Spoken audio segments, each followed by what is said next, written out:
Hi, everybody. This is Jill for today, and we are around the world in 80 breads.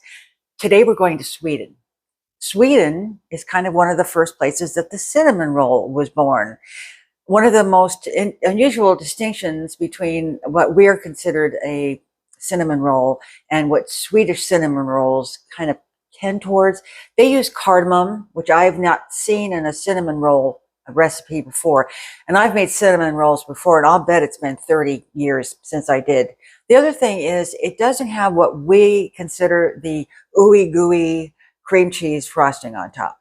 They use a very simple, actually it's called pearl sugar. Cannot find that anywhere. So I think what I may do is make like just a nice sugary glaze to put over it to try to imitate that. But that's really the only changes. Now, I'm going to ruin the name. It's called Kanelbullar. How'd I do? If I spoke incorrectly, please correct me. I try so hard. I ask Google how it sounds and all that. All right. There's lots of steps here. There's a little bit of upfront housekeeping to do, and then it's kind of moving on after that. So first of all, I have here some warm water, pretty good warm water. And in here, I have some dry yeast, active dry yeast, and a little bit of sugar. Sugar helps get that yeast going. So I'm going to put that in there. I'm going to give it a good little spin. Get that dissolved in there. I'm looking forward to this. As I said, the last time I made cinnamon rolls, it's probably been 30, 35 years. And they were incredible, but they were very, U.S. American styled cinnamon rolls. Okay, so there we are. I'm going to set this aside. I'm going to let it get frothy. That's going to take maybe five or so minutes. All right. The next thing we're going to do now, we are going to take care of getting that brown sugar and cinnamon that goes down onto the rolled out dough. So here I have just some good old brown sugar. If you have light, you can use that. If you have dark, this happens to be dark. And I'm going to put in some cinnamon here. Good old Penzies. I don't get a dime for Penzies, but I'll tell you what, they make the best herbs and spices. And if you have a Penzi store nearby, check them out. They also have a nice mail order website. Okay, so there's that tablespoon of cinnamon. And I'm just going to get that incorporated into that brown sugar. I have a few little bumps here of brown sugar, but I'm not too worried about that because once it gets spread out and it gets some butter, it'll I think just kind of diffuse. So I'm not concerned about that right now. Okay, so I think I've got that mixed in pretty well. It's hard to see, but I believe it's true. So now I'm going to set that aside. And then what I have here is some unbleached flour. You could use regular all-purpose white flour if you like. And here I have some salt, and then here's that cardamom. And it's a very, well, it's used a lot in holiday baking. I don't want to call it floral, but there's kind of a floral thing to it, but you don't use a lot, and it's only in the dough. But you have to have it if you're going to do a Swedish cinnamon roll. So I'm going to put that in there, and I'm just going to mix it in so it's all well combined. He's getting right into that mixing bowl. Good for him. I think my yeast needs just a few more minutes to blossom and get ready to move on to our next step. And once that's ready to go, I'll be back. So about 10 minutes later, I have this nice, beautiful, beautiful, see how frothy that is? Let me get a little spatula in there so you can see nice and foamy. That yeast is all activated and it's ready to go. So I'm going to put it into this. This is milk that's warm. Just, you can warm it up, but don't let it get too hot. I warmed mine up pretty well, and then I let it cool down just a little bit. So it's warm. And then goes the yeast and that water. Okay, get that in there, all that goodness. We don't lose any of that. And then I have some butter that was melted and allowed to cool. And if you try to use butter, especially we're going to add an egg to this, if it was really hot, you'd cook the egg. So you don't want to do that. Just melt it and then let it sit and kind of cool. So that's going to go in. And I will have all the ingredients and the instructions in that box down below the video. There's a word that says more. And if you click on that word, down will drop a video recipe, and you can copy it from there. And this is just a raw beaten egg. And now I'm going to get a whisk here. And I'm just going to whisk this all together.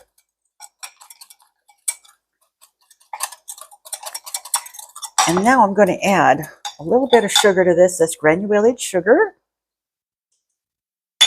Get that whisked in there. All right, I think we're good.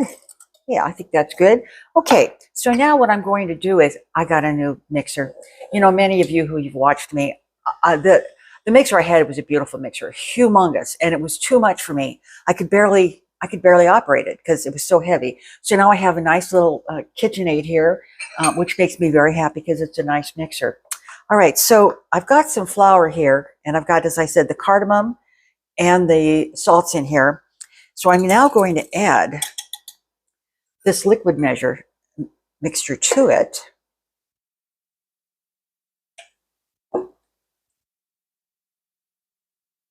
We want to get all that stuff out of there. There we go. And I'm going to put it on my mixer here. And we've only had one recipe done on it so far. So I'm going to lock that in place. And then I'm going to put the dough hook on.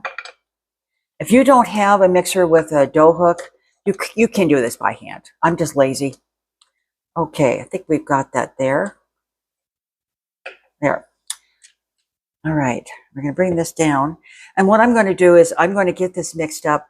And once I have an opportunity to mix it, I'll bring it back. All right, off here.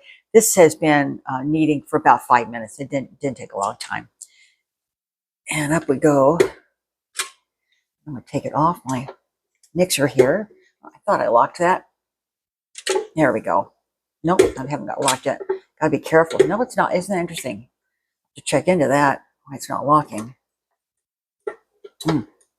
Well, I'm going to put you on hold and see what the problem is. Well, one crisis already, huh?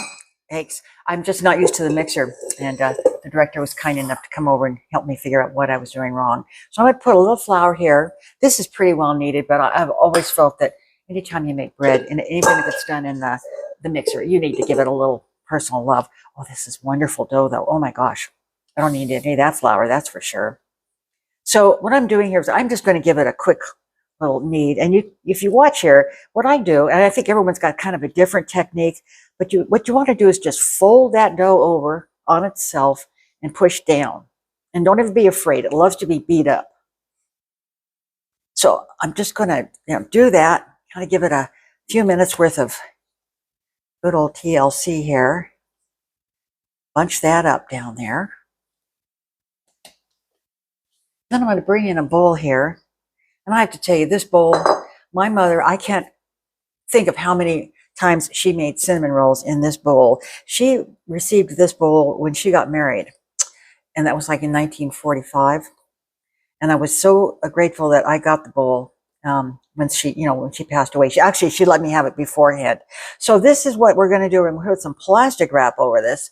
And then what you need to do is put it in a warm location. I have a proofing function on my oven.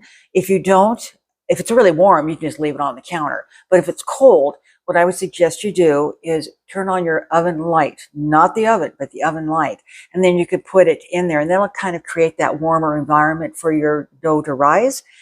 Cover it with plastic wrap. And I'm going to give this a good hour and a half. We want it to double in size. So I'm thinking an hour and a half, maybe 2, but we're going to check it in an hour and a half. And once that is done and we are ready to move on to the next step, we are going to make cinnamon rolls. We'll be back. We are back. And it took just about 2 hours for this to double in size. Oh, how beautiful. It's always such a shame to have to bust it down because it's so pretty, but we're going to do it anyway. So there we go. We're going to get some of that air out of there. Oh, it's very nice. So it's a lovely, lovely dough. And I'm going to take just a little flour here. Push that around. Bring that out. And we are going to roll this out to about 1/4 of an inch. And we want to make it an oblong or a rectangle, I guess is a better word for that. And move it around here. So I will go ahead and roll this out. And once I get it to the size that we need, I'll bring it back. You don't need to watch all this. All right, I've got my handy little measure. You know, this is a sewing tool, and I bought one for the kitchen here. And actually, this is supposed to be a 1/4 inch. Let's see, well, I'm about there. How about that? That's pretty darn good. Great, great. All right, so now it's a matter of spreading this beautiful, beautiful piece of dough with butter. And I'm going to go all over. This is about this is 1 cube of butter. So it's a 1/2 cup. But you know that inside of a cinnamon roll, is there anything more wonderful? You know, when it's all cinnamony and candy-like and the cinnamon's in there. Oh, gosh, we haven't had, Director, really, when was the last time we had cinnamon rolls? I can't. Long time. And I think the last one you probably had was Cinnabon. Okay, well, let me smoosh this out a little bit, and once I'm ready to start putting the other topping on, we'll come back. Well, I didn't use the entire cube, pretty darn close, but I said, boy, that's a lot of butter. So we're going to just let it be that as it is, and we're now going to take, remember, this delicious cinnamon and brown sugar mixture that I made at the very beginning. We're just going to sprinkle that around. Get all the little spaces that we can. It smells so good. Oh my gosh, it smells good. This is going to be so good later on when they are still warm. Yum.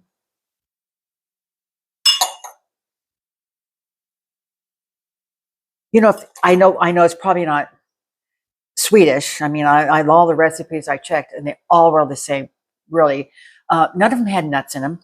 But I suppose if you liked, you know, like walnuts or something, you could add those inside before you roll it up. Or raisins. You could do raisins. Well, I think got all the little areas covered. I'm going to kind of smush it out there a little bit. Smush, you know, that's one of those very important cooking terms. All right. Okay. All right. Now here comes the part that takes the nerves of steel. We're going to take this end, the long end. You don't want to go the short end. You want the long end.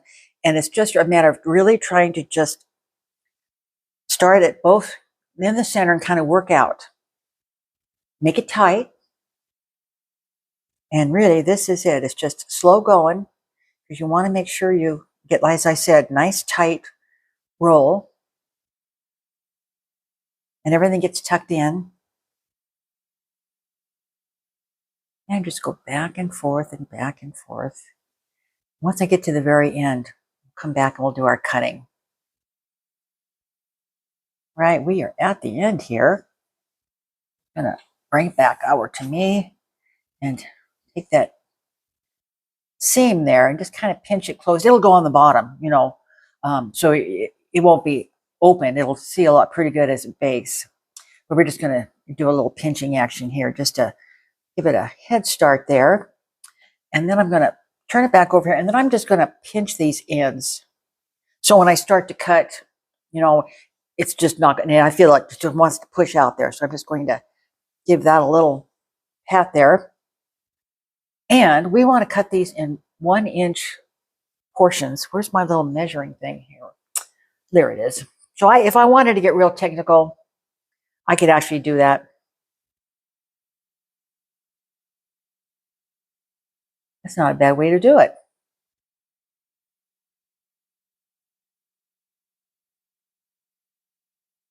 How about that? I learned a trick here.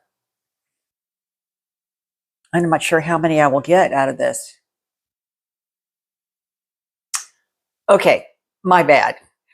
He says to me, he cut it off. He says, you're not measuring that right. And you know what? He's absolutely right. I'm going this way. He says, you should be going this way. And he's absolutely right. So I'm going to kind of, this is what it's about. When you cook in the kitchen, we all are home cooks, right? And we all make mistakes, or we have successes and all that good stuff. Anyway, I think I'm going to this way. There's your darn phone again, Randolph. I'd eyeball. All right. I would too. I'm going to eyeball it. Okay. All right, so we've got a nice sharp knife here, and we're going to do just about 1-inch cuts. Oh boy, that's nice, actually.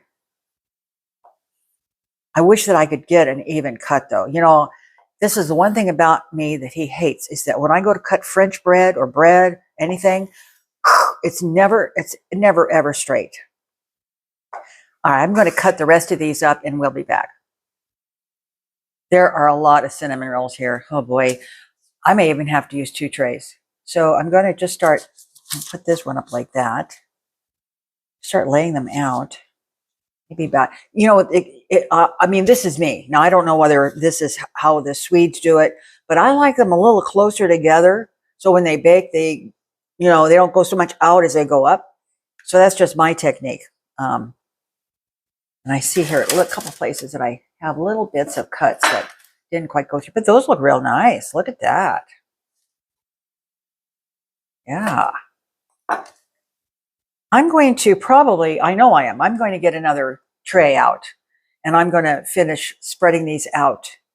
And I'm going to put some plastic wrap over them, and I'm going to set them aside again in my proofing oven, or well, probably even on the counter. They're going to need to rise about another 30, 35 minutes so that, you know, they really start to take off. I'm going to set my oven at 350, I think it is. Is it 350? Hang on. Yeah, 375, pardon me, 375. And that could be preheating as this last bit of rise happens. And then there's a little coating that we put on the top, and then they get baked. So we'll come back. So there we are. I got them all on one tray. They're, you know, like I said, I like it to go up. And if they bang together, I don't care.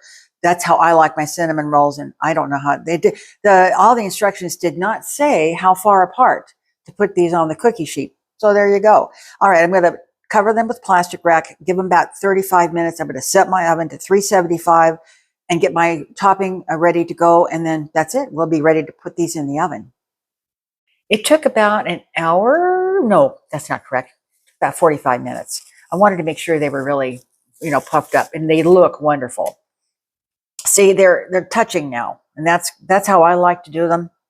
We'll see how they turn out. What I have here is just a little beaten egg. Now this is the again, this is the Swedish version. I mean, this is what they do with theirs. They dollop a little egg, and as I had said, they have this called pearl sugar, and you know the little tiny I forgot what they're called. They're little brown or yeah. The little chocolate beads. That's kind of what they look like, except they're white, and obviously they're made out of sugar. But I couldn't find any. In fact, you know what? I just thought about. I should have looked to see if King Arthur had them. I bet they do. They always carry some very unusual baking items. So I'm just going to finish this up here. Get a little more egg here.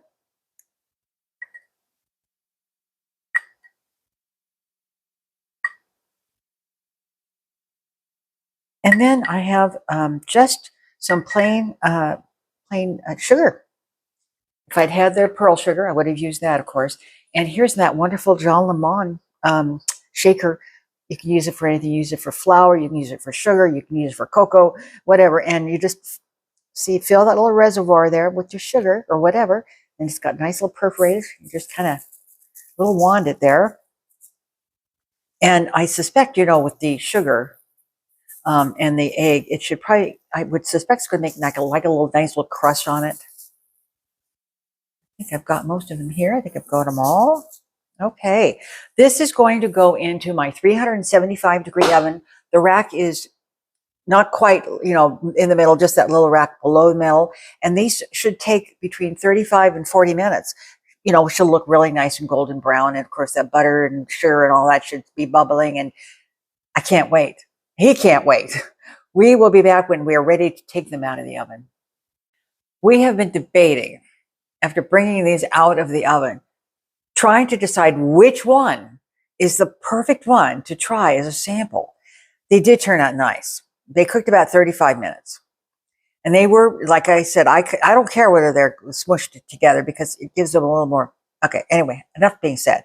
We've decided this is the one right here.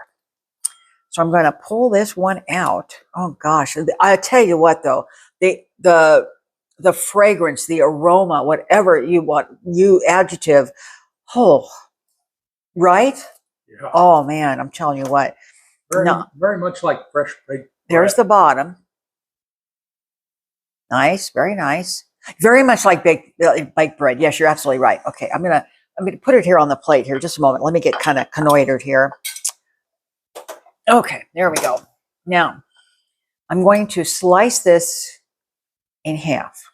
And I'm going to give the majority of it to him. I'm just going to take a taste because, you know, slicing very nicely. Let's see if I can hold it up without it like falling apart. Looks real nice. Looks real done. There, nice, nice, right? Okay. So now I'm going to just take a piece of this. You know what? When you were a kid, maybe even as an adult, you do this. I just had this flash of being, when you get a cinnamon roll, you start on the outside and you go all, you know, you take, yeah, you take it all the way, and then you get to that solid center, and it was like pay dirt. An Oreo. Oh, yeah, exactly. And as I was cutting this, I said, oh my gosh, it reminded me of back when you'd get school cinnamon rolls. And you do that. At least we did. Okay. Oh my gosh. Yeah, because that center is always the best. All right, here we go. Smells so good. Oh, well, my gosh. Oh my gosh. Wow. Oh my. You know, Really good. I don't know whether I'd stick cream cheese frosting on this. Doesn't need it. Oh no. The bread, the dough, whatever you want to call it, is so tender and soft. And oh my gosh. And you know, yes, cinnamon is the predominant flavor, of course, because you've got a lot of cinnamon there. But I'll tell you what, that cardamom is in there. It's you know, you say, it's kind of an interesting flavor. That's what it is. It's a cardamom. I wouldn't know cardamom if it walked up and kissed me on the lips, but I could do it, this baby. is good. This is great. Oh my gosh. And the egg wash with the cinnamon, the crystal sugar on top, perfect. Perfect. Oh my gosh. Go to Sweden and eat, what's it called? Hang on. Kanelbullar. Kanelbullar. God, it's my, here, take the rest of it. If you insist. Okay, so now we're down, I think this is the 7th, maybe, bread we've done. I don't think I've done some. Okay, well, I've done some. So we're moving on. I don't know where we're going next, but now we've hit Sweden, we've hit Lebanon, we've hit France, we've hit Britain, we've hit Germany. Oh, 5 or 6. I don't know if they're... Thanks a lot for watching. I'm so happy that you're enjoying this series. Let me know if I said it right, the name of the sweet roll. Let me know if there's a country you would like to visit. And subscribe and tell your friends.